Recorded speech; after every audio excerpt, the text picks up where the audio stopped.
मैं Satish Singh class 10th के सभी स्टूडेंट का स्वागत करता हूं। आज से आप लोगों के लिए मैं विज्ञान विषय की न्यूमेरिकल की सीरीज़ शुरू करने जा रहा हूं, क्योंकि परीक्षाएं लगभग निकट हैं और परीक्षा का अब माहौल भी धीरे धीरे बनने लगा है। तो बहुत सारे स्टूडेंट ऐसे होते हैं जो विज्ञान विषय में आंकिक प्रश्नों में बहुत ज़्यादा परेशान रहते हैं। आंकिक प्रश्न उनके लिए बहुत बड़ी समस्या होती है और इस वजह से वो जब साइंस का पेपर होता है, विज्ञान का जब पेपर होता है, तो उसमें वो अच्छा स्कोर नहीं कर पाते हैं। इसलिए मैं उनकी समस्याओं को देखते हुए बहुत सारे इम्पॉर्टेंट प्रश्नों की एक सीरीज़ शुरू करने जा रहा हूँ और ये सभी प्रश्न आपके लिए बहुत ही ज़्यादा उपयोगी होंगे। अगर आपको ये प्रश्न समझ में आ गए या आपने इन प्रश्नों को समझ लिया, आपने इन प्रश्नों पर मेहनत कर ली, तो निश्चित रूप से आपको विज्ञान के पेपर में जो न्यूमेरिकल आते हैं, क्योंकि देखिए फिजिक्स का जो पेपर होता है उसमें जो न्यूमेरिकल और थ्योरी का जो रेशियो होता है वो 70 और 30 का होता है।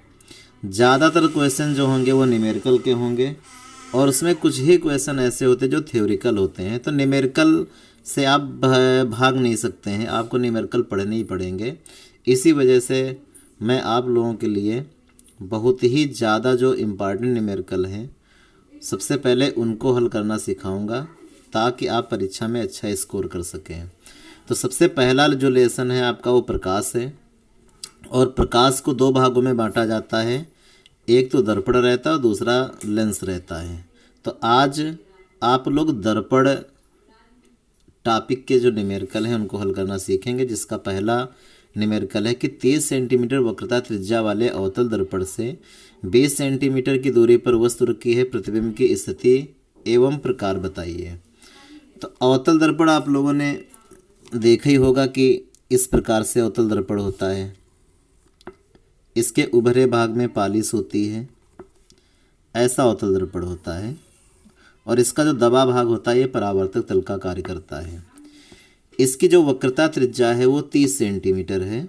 जब हम न्यूमेरिकल लगाएंगे तो सबसे पहला काम ये करेंगे कि न्यूमेरिकल में जितनी भी वैल्यू दी गई होंगी उनको सबसे पहले नोट करेंगे। तो 30 सेंटीमीटर वक्रता त्रिज्या, ये जो वक्रता त्रिज्या होती है इसको हम लोग कैपिटल आर से लिखते हैं, capital R equal to 30 centimetre. लेकिन अवतल दर्पण की वक्रता त्रिज्या हो या फोकस दूरी हो, ये सब निगेटिव होती हैं। तो अगर हमने यहाँ पे वक्रता त्रिज्या लिखी है तो इसको हमें -30 लिखना चाहिए। लेकिन वक्रता त्रिज्या का न्यूमेरिकल में कोई भी काम नहीं होता है, हमें फोकस दूरी पता होनी चाहिए। तो अवतल दर्पण की जो फोकस दूरी होती है उसको f से लिखा जाता है, फोकल लेंथ। ये वक्रता त्रिज्या की आधी होती है। अगर वक्रता त्रिज्या 30 सेंटीमीटर है तो ये इसकी आधी होगी, यानी f equal to r/2। r की वैल्यू -30 है अपान में 2, इसको कैंसिल करेंगे तो -15 सेंटीमीटर। ये अवतल दर्पण की फोकस दूरी हमें प्राप्त हो गई। तो सबसे पहले हम अवतल दर्पण की फोकस दूरी को ही निकालेंगे। इसके बाद क्वेश्चन में दे रखा है कि 20 सेंटीमीटर की दूरी पर रखी वस्तु, यानी दर्पण के सामने 20 सेंटीमीटर की दूरी पर एक वस्तु रखी है और इस तरीके से हम वस्तु रखेंगे। ये 20 सेंटीमीटर की दूरी पर ये ऐसे ध्रुव होता है। अब आपको चिन्ह परिपाटी का, चूँकि दर्पण और लेंस के जो सवाल होते हैं इनमें चिन्ह परिपाटी का बहुत बड़ा उपयोग होता है। अगर आप चिन्ह परिपाटी में थोड़ा सा भी चूक गए तो आपका न्यूमेरिकल गलत हो जाएगा। ये P है, आप इतना बना लीजिए, चिन्ह परिपाटी आपसे कभी गलत नहीं होगी। बस आप इतना ध्यान रखें कि ये दर्पण का ये ध्रुव है। आप मैथ में जिस तरीके से निर्देशांक अक्ष पढ़ते हैं, इधर पॉजिटिव रहता है, इधर नेगेटिव रहता है, इधर पॉजिटिव रहता है, इधर नेगेटिव रहता है निर्देशांक अक्षों में, वही काम आपको यहाँ भी करना है। बस निर्देशांक अक्षों में इसे हम मूल बिंदु कहते थे, यहाँ पे इसको आप ध्रुव कह लो। यानी ध्रुव के बाईं तरफ की जितनी भी दूरियाँ होंगी वो आप सब निगेटिव कर लीजिए, दाईं तरफ की जितनी दूरियाँ हैं वो सब आप पॉजिटिव कर लीजिए, ऊपर की जितनी दूरियां हैं सब पॉजिटिव कर लीजिए, नीचे की दूरियां आप नेगेटिव कर लो। तो दर्पण को जब हम वस्तु के सामने रखेंगे, यहाँ पे इस प्रकार से जब हम वस्तु को रखेंगे तो ये ध्रुव से बाईं ओर की दूरी है। तो ये 20 सेंटीमीटर कैसा लेंगे हम? निगेटिव लेंगे। बाईं तरफ की दूरी निगेटिव, वस्तु को सामने, हरदम बाईं तरफ। वस्तु को दर्पण के कभी पीछे नहीं रखा जाता है। आप इस साइड में वस्तु को नहीं रख सकते हैं, आप सामने हरदम रखेंगे। तो वस्तु की दूरी को u से लिखा जाता है। u equal to -20 centimetre. वस्तु की दूरी को u से लिखा जाता है, आप इसे तैयार रखेंगे। बाएं तरफ रहती है वस्तु, इसलिए उसकी दूरी को निगेटिव। अब हमें प्रतिबिंब की स्थिति ज्ञात करके दिखानी, यानी कि प्रतिबिंब कहाँ पर स्थित होगा, दर्पण से कितनी दूर बनेगा। तो प्रतिबिंब की दूरी को v से लिखा जाता है, v equal to question mark. अब यहाँ पे हम लगा देंगे दर्पण का सूत्र, क्योंकि ये वैल्यू दर्पण के सूत्र से प्राप्त होगी। तो दर्पण के सूत्र से, दर्पण का सूत्र होता है 1/f equal to 1/v plus में 1/u। 1/f, f की वैल्यू -15 है, यहाँ पे रख लेंगे -15। v की वैल्यू निकालनी 1/v, प्लस का निशान 1/u, और u की जो वैल्यू है वो -20 है। -1/15, 1/v, और ये माइनस इस प्लस को माइनस कर देगा तो -1/20 आ जाएगा। अब चूंकि v की वैल्यू को हमें निकाल के दिखाना है, इसलिए इस -1/20 को हम इधर भेजेंगे तो प्लस का हो जाएगा, और 1/v इक्वल टू इसको इधर भेजना है, प्लस का होगा तो माइनस का 1/15 तो लिखा ही रहेगा, और प्लस का 1/20 हो जाएगा। ये जो माइनस का 1/20 इधर आएगा, प्लस का हो जाएगा, तो वही हमने यहाँ पे प्लस रख दिया। तो 1/v इक्वल टू, अब इन दोनों का लेना है एलसीएम। तो 15 और 20 का एलसीएम कितना रहेगा? 60 एलसीएम इसका आएगा। 15 का 60 में भाग करोगे 4 बार जाएगा, लेकिन ये माइनस का है तो माइनस का 4 हो जाएगा। 20 का 60 में भाग करेंगे तो 3 बार चला जाएगा, और इस तरीके से 1/v इक्वल टू -4 में 3 घटा लोगे तो -4 में 3 जोड़ लोगे तो माइनस का 1 और बटे में 60।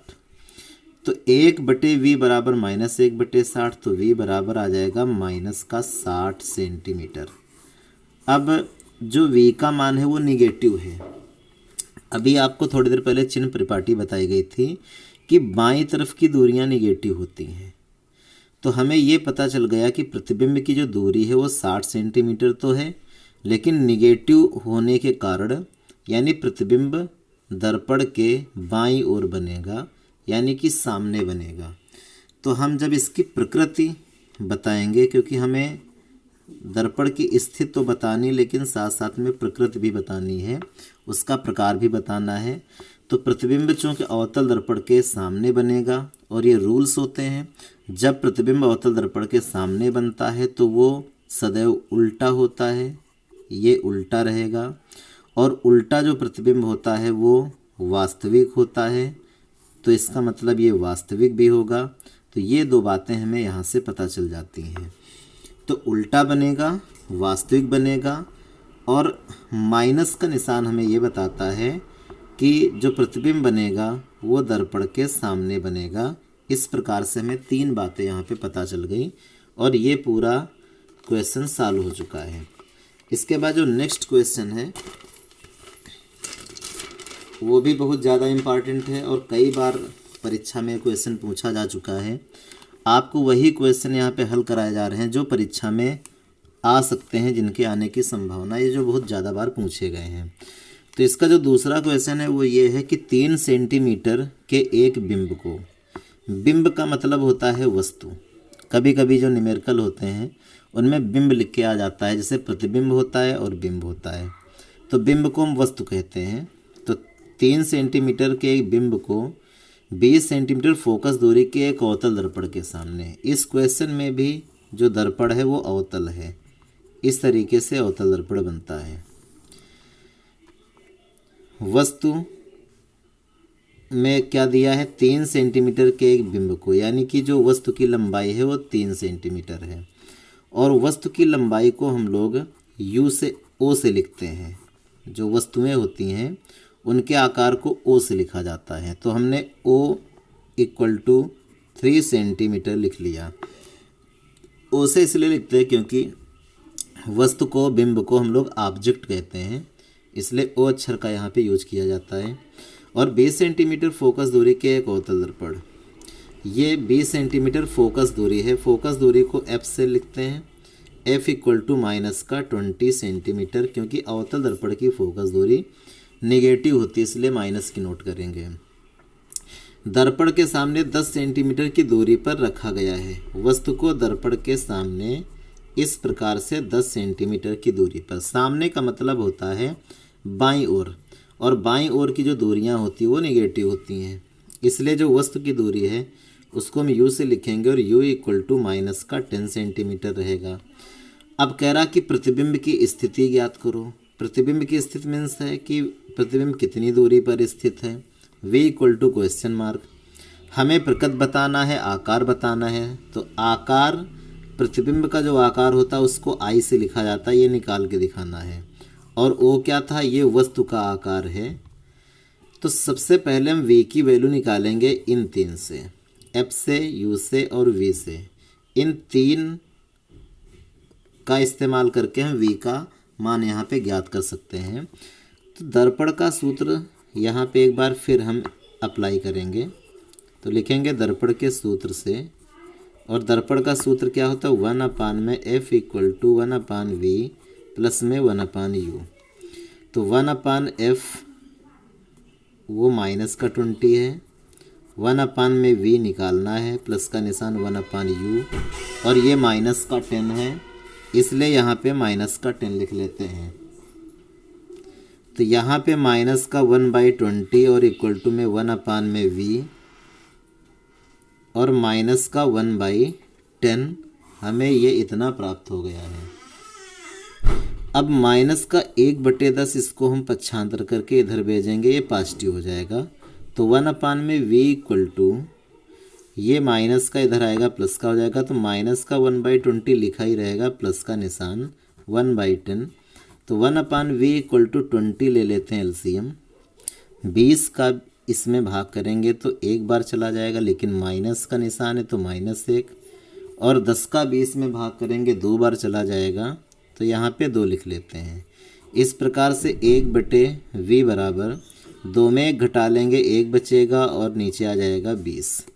तो 1 अपान वी इक्वल टू 1/20, तो v इक्वल टू कितना बन जाएगा, 20 सेंटीमीटर। और इस बार जो v का मान है वो हमें पॉजिटिव प्राप्त होता है। तो इसका मतलब यह है कि जो प्रतिबिंब है, प्लस वैल्यू का मतलब है कि प्रतिबिंब दाईं तरफ बनेगा, इधर की वैल्यू प्लस होती हैं, यानी दर्पण के पीछे बनेगा। तो इस बार जो प्रतिबिंब है वो दर्पण के पीछे बनता है, और अवतल दर्पण के पीछे जब कोई प्रतिबिंब बनता है तो वो आभासी होता है। ये चीज़ें आप प्रतिबिंब का बनना जब सीखेंगे, आपने प्रतिबिंब का बनना सीखा होगा और वहाँ पे देखा होगा कि एक ऐसा केस आता है कि अवतल दर्पण प्रतिबिंब दर्पण के पीछे बनाता है, तो वो आभासी होता है, सीधा होता है और वस्तु से बड़ा होता है, वस्तु से बड़ा रहता है। तो ये प्रतिबिंब की प्रकृति हो जाएगी आभासी, सीधा, वस्तु से बड़ा और दर्पण के पीछे। इस प्रकार से हम प्रतिबिंब की प्रकृति को लिख लेंगे। लेकिन एक क्वेश्चन इसमें और किया जा रहा है कि प्रतिबिंब का आकार बताइए। जब भी आपको प्रतिबिंब का आकार निकालना हो तो आप आई अपान में ओ इक्वल टू माइनस का वी अपान में यू, यहाँ पे आप बहुत सावधानी से काम करेंगे। जब भी आप प्रतिबिंब का आकार निकालेंगे तो आई अपान ओ इक्वल टू माइनस के निशान को जरूर यूज करेंगे और V upon you formula apply करोगे, जहाँ पे आई होता है प्रतिबिंब का आकार और ओ की वैल्यू हम जानते कितनी है 3, तो यहाँ पे 3 लिखेंगे और माइनस वी की वैल्यू प्लस का 20 थी और यू की जो वैल्यू है वो माइनस का 10 है, और माइनस से माइनस कैंसिल होगा, इससे ये कैंसिल होगा, 3 का पक्षांतर करोगे 2 में करेगा गुणा, ये सीधे यहाँ पे 2 में गुणा कर लेगा और इस तरीके से I = 6 सेंटीमीटर आ जाएगा। यानी प्रतिबिंब की जो लंबाई है वो प्लस की 6 सेंटीमीटर आ रही है। तो प्रतिबिंब प्लस में आ रहा है, इसका मतलब प्रतिबिंब जो बनेगा वो मुख्य अक्ष से ऊपर की तरफ बनेगा, क्योंकि मुख्य अक्ष से ऊपर की जो दूरियां होती हैं वो धनात्मक होती हैं। तो इस तरीके से ये भी क्वेश्चन आपका हल हो जाता है। और 3rd नंबर क्वेश्चन दिया है कि एक उत्तल दर्पण से 40 सेंटीमीटर की दूरी पर रखी वस्तु का प्रतिबिंब वस्तु की लंबाई का 1/3 बनता है। तो उत्तल दर्पण का इस बार सवाल है 40 सेंटीमीटर की दूरी। तो उत्तल दर्पण आप जानते ही होंगे कि वह दर्पण जिसका दबा भाग पालिश रहता है और उभरा भाग परावर्तक तल होता है, उसे हम लोग उत्तल दर्पण कहते हैं। उत्तल दर्पण प्रतिबिंब जो बनाता है वो सदैव दर्पण के पीछे बनाता, आभासी बनाता, सीधा बनाता है। वस्तु बाईं तरफ रखी जाती है। तो दर्पण से 40 सेंटीमीटर की दूरी पर एक वस्तु रखी है। मान लीजिए कि ये अगर वस्तु है तो ये 40 सेंटीमीटर की दूरी पर इस तरीके से रखी है, इसका ध्रुव होता है। और प्रतिबिंब की लंबाई का 1/3, यानी कि जो प्रतिबिंब है वस्तु की लंबाई का 1/3। तो आप इसको पहचानना सीखें। 1/3, आधा, 3/4, 3 गुना, 4 गुना, 5 गुना। अगर कभी इस प्रकार की बात की जाएगी तो वो दर्पण का रेखीय आवर्धन होता है। तो सबसे पहले हम यू की वैल्यू नोट करेंगे। तो यू की जो वैल्यू होती है वो कोई भी दर्पण हो, चाहे उत्तल दर्पण हो चाहे अवतल दर्पण हो, वस्तु बाईं तरफ रहती है, इसलिए यू की जो वैल्यू होती है वो निगेटिव नोट की जाती है। तो यू = -40 सेंटीमीटर। और प्रतिबिंब की लंबाई वस्तु की लंबाई का 1/3, तो 1/3 2 गुना 4 गुना इस तरीके से दिया रहे तो ये रेखीय आवर्धन होता है। लेकिन आप ये याद रखेंगे कि अवतल दर्पण का रेखीय आवर्धन नेगेटिव होता है और उत्तल दर्पण का जो रेखीय आवर्धन होता है वो पॉजिटिव होता है। तो ये चूँकि उत्तल दर्पण है इसलिए इसका जो रेखीय आवर्धन 1/3 है वो धनात्मक होगा, प्लस का 1/3 होगा। तो कह रहा दर्पण की फोकस दूरी ज्ञात करो, F = ? अब यहाँ पे रेखीय आवर्धन के 2 फार्मूले होंगे। एक होगा F और V के पदों में और एक होगा F और U के पदों में। अगर रेखीय आवर्धन F और U के पदों में चाहिए तो F/F - U आप फार्मूला अप्लाई करोगे। और अगर रेखीय आवर्धन V के पदों में चाहिए तो F- में V और अपान में V फार्मूला आप अप्लाई करोगे। ये 2 फार्मूले, ये फार्मूले हम आपको इसलिए बता रहे हैं, आप इनको बहुत ध्यान से देखिए, अन्यथा रेखीय आवर्धन के जो सवाल 100% आपके एग्ज़ाम में आते हैं आपसे लग भी नहीं पाएंगे और आप उनको गलत भी लगा के आएंगे। इसलिए इन फार्मूलों को अगर आपने याद कर लिया तो सबसे पहले तो आप न्यूमेरिकल आसानी से लगाएंगे, दूसरा आपसे न्यूमेरिकल गलत भी नहीं होंगे। तो इन फार्मूलों को आप ध्यान दीजिए, ये वेरी मोस्ट इम्पॉर्टेंट फार्मूले हैं। हो सकता है कि आपको आपकी बुक में ना मिले, लेकिन ये फार्मूले आप तैयार कर लीजिए और ये इनसे क्वेश्चन लगाए जाते हैं। तो फार्मूला हम कौन सा लगा देंगे, F = चूँकि U की बात यहाँ पे हो रही है इसलिए U वाला फार्मूला हम यहाँ पे लगा लें। और रेखीय आवर्धन M = F/F - U। M की जो वैल्यू है 1/3 रखेंगे। F की वैल्यू हमें निकाल के दिखाना है, F की वैल्यू निकाल दिखाना, यहाँ पे कुछ नहीं रखेंगे। और U का जो मान है वो -40 है। इसके बाद हम यहाँ पे पाते हैं कि 1/3 = F/F और माइनस प्लस हो जाएगा, प्लस का आ जाएगा 40। अब इनका 3 गुणा करोगे, इसका इसमें करेंगे तो 3 का जब F में करोगे 3F हो जाएगा। और इसका इधर करोगे तो 1 का F में करोगे F रहेगा, 1 का 40 में करोगे 40। इसके बाद इस F को इस 3F के पास लेकर आओगे तो ये F जब इधर आएगा तो ये निगेटिव हो जाएगा। 3F माइनस में F = में 40 और 3F में जब F घटा लोगे बचेगा 2F = में 40। तो जब 2F = 40 है तो F = कितना आ जाएगा 40/2, यानी F = प्लस का 20 सेंटीमीटर। उत्तल दर्पण की फोकस दूरी पॉजिटिव ही आनी चाहिए, तो ये प्लस का 20 आ गया। बहुत ही आसानी से ये क्वेश्चन सॉल्व हो गया। जो इतने कठिन क्वेश्चन होते हैं वो इन फार्मूलों से बहुत ही आसानी से सॉल्व हो जाते हैं। इसके बाद आप लोगों को एक क्वेश्चन हम और कराते हैं जो सबसे ज़्यादा अब तक बोर्ड परीक्षा में पूछा गया है। इससे ज़्यादा कोई क्वेश्चन पूछा ही नहीं गया है और ये बड़े नंबरों में आता है। इसमें लोगों को दिक्कत क्या होती है ये हम आपको अभी बता रहे हैं। 20 सेंटीमीटर फोकस दूरी के किसी दर्पण, सबसे ज़्यादा इम्पॉर्टेंट शब्द ये है। अभी तक हमने जितने भी सवाल पढ़े उसमें कहीं उत्तल दर्पण या कहीं अवतल दर्पण की बात करता था, लेकिन यहाँ पे कह रहा कि किसी दर्पण द्वारा बने किसी बिंब का प्रतिबिंब साइज से 1/3 गुना, 1/3, 3/4, 2 गुना, 5 गुना ऐसी बात करेगा तो ये रेखीय आवर्धन ही हो जाएगा। तो ये रेखीय आवर्धन है। तो कह रहा कि प्रतिबिंब से कितनी दूरी पर स्थित है, v की वैल्यू हमको ज्ञात करके दिखानी है। दर्पण तथा प्रतिबिंब की प्रकृति क्या है ये हमको निकालना है।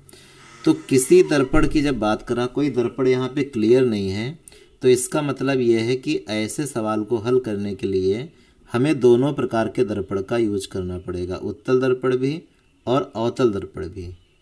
क्योंकि अगर वो दर्पण का नाम लेता तो हम उसी दर्पण के लिए काम करते। अगर वो दर्पण का नाम नहीं लेगा तो आप यहाँ पे अलर्ट रहेंगे, तब आपको दोनों दर्पण के लिए क्वेश्चन सॉल्व करना होगा और तभी आपको यहाँ पे ज़्यादा नंबर मिलेंगे। और अगर आपने किसी एक दर्पण के लिए सॉल्व कर दिया तो आपके नंबर यहाँ पे आधे रहेंगे सिर्फ। तो सबसे पहले हम ये मान लेते हैं कि जो दर्पण है वो उत्तल है, क्योंकि अब हमें दोनों दर्पण के लिए क्वेश्चन सॉल्व करना पड़ेगा। तो सबसे पहले लिखेंगे उत्तल दर्पण के लिए। अब उत्तल दर्पण के लिए जो फोकस दूरी होती है वो पॉजिटिव होती है, तो F = +20 लिख लेते हैं। इसके बाद 1/3 है रेखीय आवर्धन। उत्तल दर्पण का जो रेखीय आवर्धन होता है वो भी पॉजिटिव होता है, +1/3। अवतल दर्पण होता तो यही रेखीय आवर्धन नेगेटिव करते हैं। प्रतिबिंब से दर्पण की दूरी क्या है, प्रतिबिंब से दर्पण की दूरी को v कहते हैं हम। अब फार्मूला आपको बता दिया गया था, एक बार फिर से हम रिपीट कर देते हैं। m = F में v/f। जब प्रतिबिंब की दूरी की बात करेगा तब ये सूत्र, और अगर वस्तु की दूरी यहाँ पे दी होती तो F/F - u फार्मूला लगाते। यही फार्मूले आप याद रखिए जिससे कि आपका सवाल गलत ना होने पाए और पूरे के पूरे नंबर आप प्राप्त कर लें।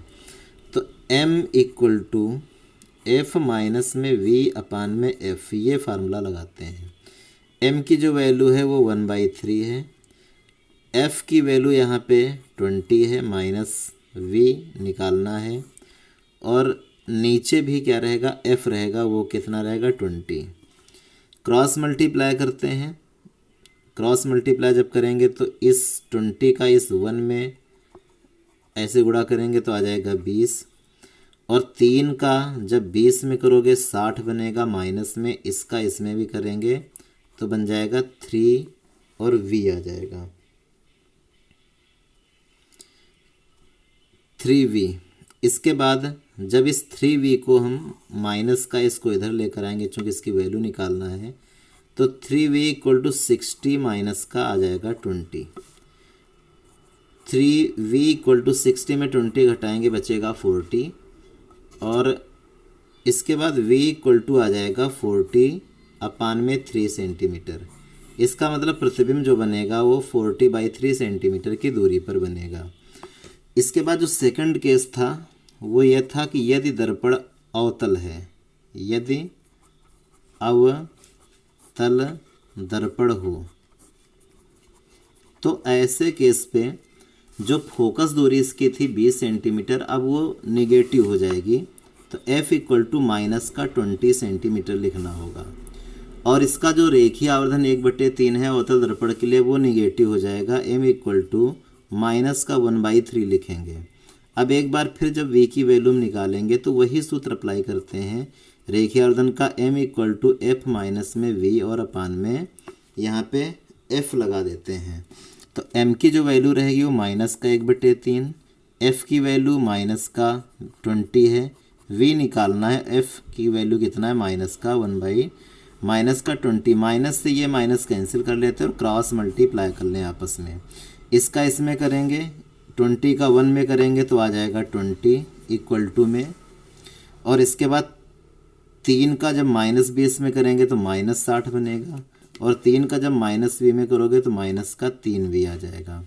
अब इसको हम इधर लेकर आते हैं तो माइनस का जो 3v जब इधर लेकर आओगे तो प्लस का 3v बनेगा, और ये जो 20 है ये चला जाएगा 60 के पीछे, तो प्लस का 20 उधर जाएगा नेगेटिव बनेगा, तो -60 तो है ही, ये प्लस 20 इधर आएगा तो ये माइनस का 20 बन जाएगा, और 3v = माइनस का 80 आ जाएगा।